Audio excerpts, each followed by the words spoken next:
Did you know that there are resources for tenants facing eviction and that you can also volunteer your services as an attorney?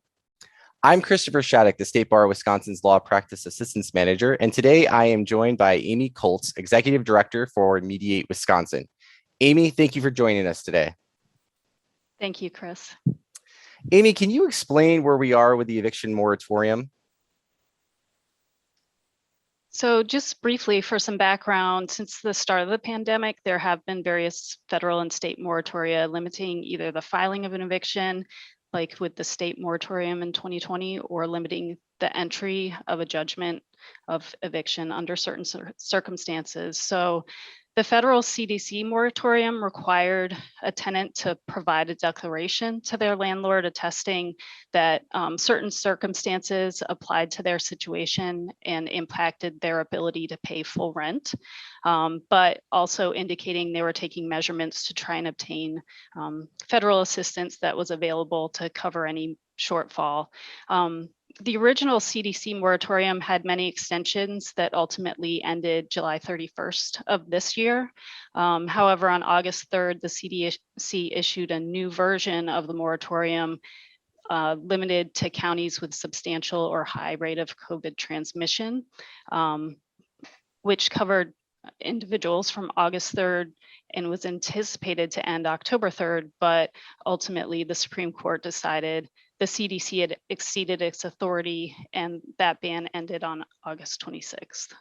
So let's talk about the Supreme Court decisions. What does that now mean for the people of Wisconsin? For people in Wisconsin, particularly those who provided that CDC declaration to their landlord, they are no longer protected from being evicted for past due rent. All right, and I understand that Mediate Wisconsin has an eviction mediation services that they provide in Milwaukee County. So since this order lifting the ban has went into effect by the United States Supreme Court, are you seeing an uptick in eviction filings? So our organization doesn't directly monitor eviction filings, but we are on bi-weekly calls with Milwaukee County Circuit Court personnel and other stakeholders interested in eviction diversion. And anecdotally, we've heard there's been an uptick, but not the huge wave of evictions some have been projecting. And that probably has something to do to the fact that there are several resources that are available for tenants. And I know we're going to be talking a little bit later about how the landlords have, come into this process as well to try and avoid this huge wave, at least in Milwaukee County. So on that topic, what resources are available to help renters? First and foremost, renters should be aware that there continue to be state and local funds available that have come actually through the federal government, but that are available for rental assistance. So in Wisconsin, the various CAP agencies have funds to help people with past due rent and in some circumstances be able to pay some forward going rent. Currently with the funds that are available, if someone has a COVID related income loss, they could qualify for 12 to 15 months of rental assistance, again, either past due or future. So the funds are still there and we really encourage people to seek those out.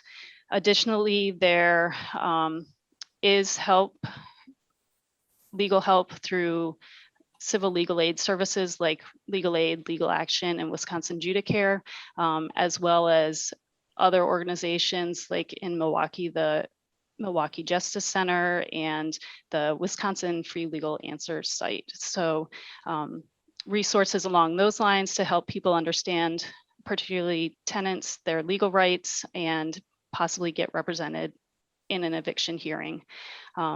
Additionally, obviously, there are mediation services available as well. And we currently offer mediation to help landlords and tenants avoid preventable evictions in Milwaukee County, but we are also adding services in surrounding counties as well.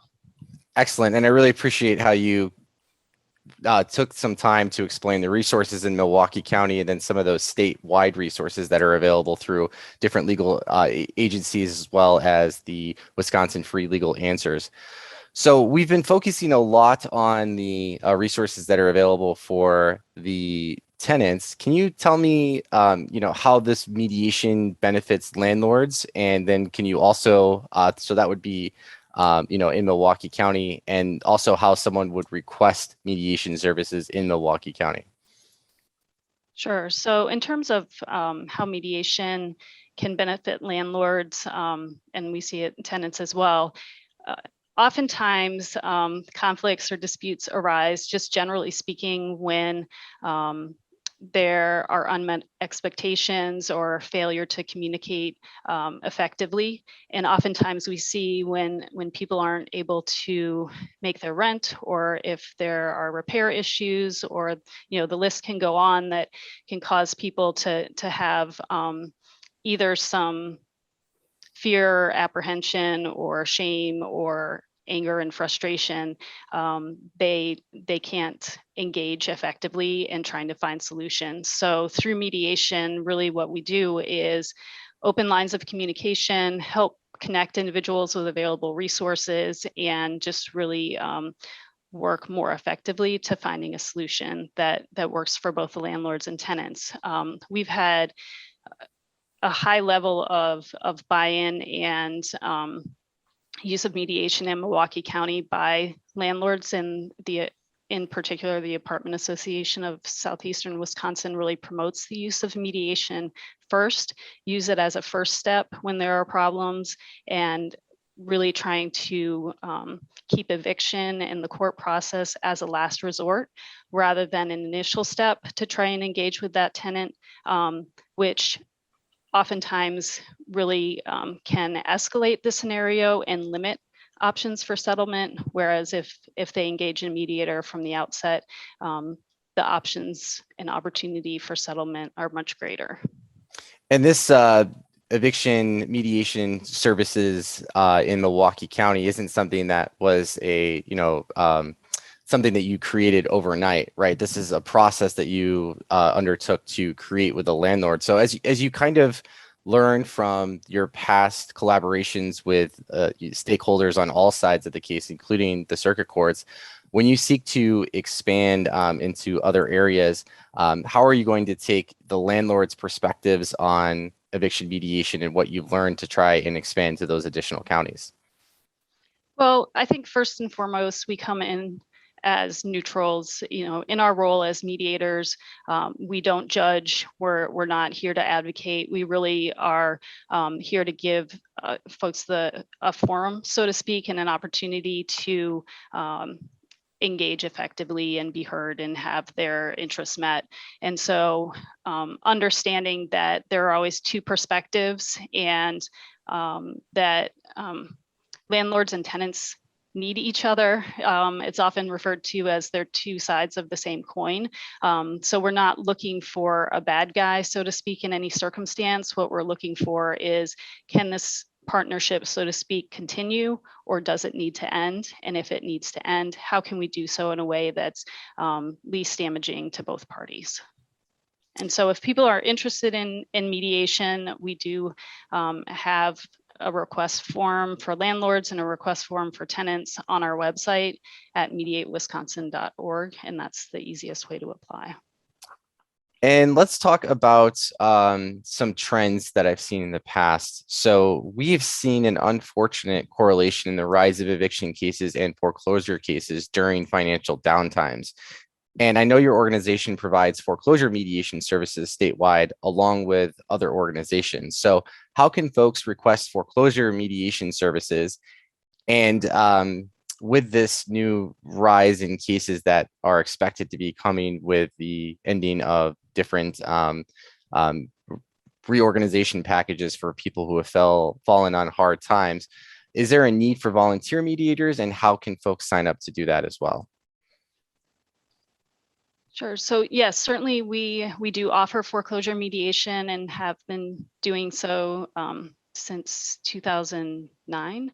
But we expanded our operations into a statewide network called the Wisconsin Foreclosure Mediation Network in about 2012. And through that, we collaborated with some more local organizations to provide mediation services, so that foreclosure mediation is really available throughout the state of Wisconsin.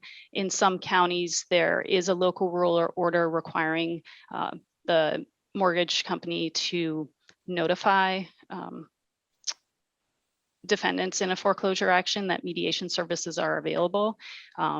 But in some counties that isn't a requirement, but either way, people can reach out to seek mediation help for foreclosure, again, through our website, mediatewisconsin.org. And in terms of volunteers, we do use volunteer attorney mediators for our foreclosure mediation process. And certainly if someone is interested in learning more about that, they can reach out to our office, and the email address that's best to use is apply@mediatewisconsin.com. Perfect. And I'm assuming that as you seek to expand in other counties for eviction related services, and also in Milwaukee County, where we're expecting to see an increase in filings for eviction related cases as well, that you also will have a need for eviction for attorneys that can do mediation for eviction. So they can apply in that same route. That's right. Excellent. Well, Amy, I want to thank you for taking the time out of your very busy schedule today. I understand there's a lot of things that are happening right now in this industry, and we appreciate you taking the time and the work that your organization does for trying to help bring these mediation services to folks in Wisconsin. I appreciate your time and your willingness to get the word out on these resources. Thanks, Chris. Thank you.